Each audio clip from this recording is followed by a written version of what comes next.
Hello friends, मेरा नाम है डॉक्टर हिमानी आर गुप्ता। मैं एक गायनेकोलॉजिस्ट हूँ और mother and care clinic Kharghar Navi Mumbai में प्रैक्टिस करती हूँ। और मैं मेडिकवर हॉस्पिटल खारगर की सीनियर गायनेकोलॉजिस्ट भी हूँ। गायनेकोलॉजी में एक मेजर ऑपरेशन है, वो है हिस्टेक्टोमी। उसे करने के कई इंडिकेशंस हैं, जैसे कि एडवांसिंग एज के साथ में अगर फाइब्रॉइड की कोई प्रॉब्लम आ रही हो, अगर यूट्रस की लाइनिंग बढ़ जाए, अगर यूट्रस के अंदर सूजन जिसको हम एडिनोमाइसिस बोलते हैं वो हो, तो ये सब इंडिकेशंस होती है कि हिस्टेक्टोमी यानी कि रिमूवल ऑफ यूट्रस ये ऑपरेशन परफॉर्म किया जाए। जब ये ऑपरेशन परफॉर्म करने का डिसीजन लिया जाता है तब एक पूरे पेट का सोनोग्राफी किया जाता है। ये एक स्टैंडर्ड प्रोसीजर है। कई बार जब हम ये सोनोग्राफी करते हैं तो हमें मालूम चलता है कि जो प्रॉब्लम यूट्रस या ओवरीज में है उसके साथ साथ पेट के कुछ और भी अंग हैं जिनके अंदर कुछ परेशानी है। यहाँ पर मैं ज़्यादा जिक्र करूँगी दो चीज़ों का, एक तो गॉल ब्लैडर स्टोन और एक हर्निया। ऐसा हो सकता है कि उस लेडी को पहले ही पता था कि उसे गॉल ब्लैडर में स्टोन है। हो सकता है उसे पेन हो भी रहा हो बीच बीच में और मेडिसिन से ठीक हो रहा हो। और ऐसा भी हो सकता है कि उसे जब हमने सोनोग्राफी की रूटीन में तब उसे पता चला कि उसके गॉल ब्लैडर में साइलेंटली स्टोन्स हैं। हर्निया की बात करें, हर्निया के कई रीजंस हो सकते हैं। एक रीजन तो ये भी हो सकता है कि पेट के ऊपर बार बार सर्जरीज हुई हो, चाहे वो अपेंडिक्स की वजह से हुआ हो, चाहे वो सिजरियन हुआ हो, एलएससीएस हुआ हो, उसकी वजह से एब्डोमिनल वॉल जो है वो कमजोर हो गई हो और हर्निया वहां पर आया हो। तो जब ये कंडीशंस सामने आती हैं और हमें पेशेंट को हिस्टेक्टोमी के लिए लेना है तो ऐसा किया जा सकता है, खासकर तब जबकि हम लेप्रोस्कोपी सर्जरी प्लान कर रहे हैं कि ये सर्जरीज हम कंबाइन कर लें। इसका क्या मतलब हुआ?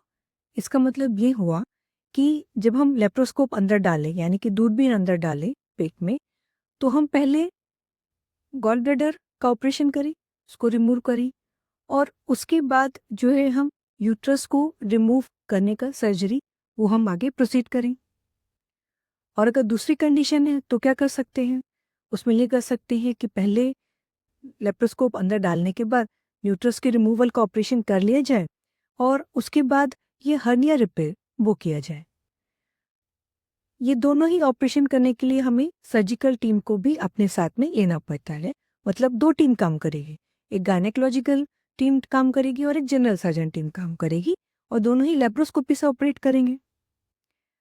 अभी जब हम ये दो सर्जरीज कंबाइन करने का डिसीजन लेते हैं तो इससे पेशेंट को क्या फ़ायदा होगा? देखिए, सबसे पहली बात तो ये है कि एक ही सिटिंग में दो सर्जरीज हो जाती हैं। बार बार उन इन्वेस्टिगेशंस को करने की ज़रूरत नहीं पड़ती, क्योंकि ये दोनों ही सर्जरीज जो है मेजर हैं। तो जब भी हम ऑपरेशन थिएटर तक लेके जाएंगे, एनेस्थीसिया देने का डिसीजन लेंगे, तो सारे ही टेस्ट हमें दोबारा करने पड़ेंगे। फिर इसके बाद में ये इन्वेस्टिगेशन जो है वन गो में हो जाते हैं और दो बार तीन बार ये ऑपरेशन हमें नहीं करना पड़ता। पेशेंट की रिकवरी वन गो में होती है, तो दोनों सर्जरी से एक साथ रिकवर कर रहा है तो वो जो टाइमिंग है वो टाइम फ्रेम सिंगल ही काउंट किया जाए।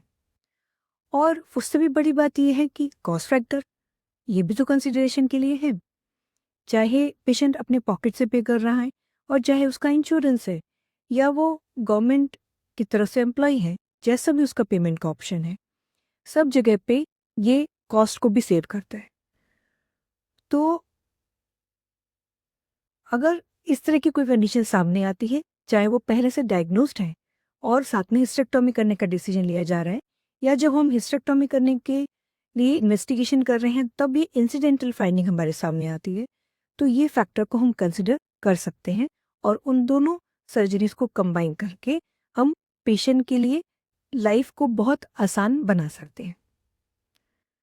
तो फ्रेंड्स, ऐसे ही women and health related topics पर हम आगे भी बात करते रहेंगे। मेरे चैनल को शेयर कीजिए, लाइक कीजिए, सब्सक्राइब कीजिए। Thank you so much.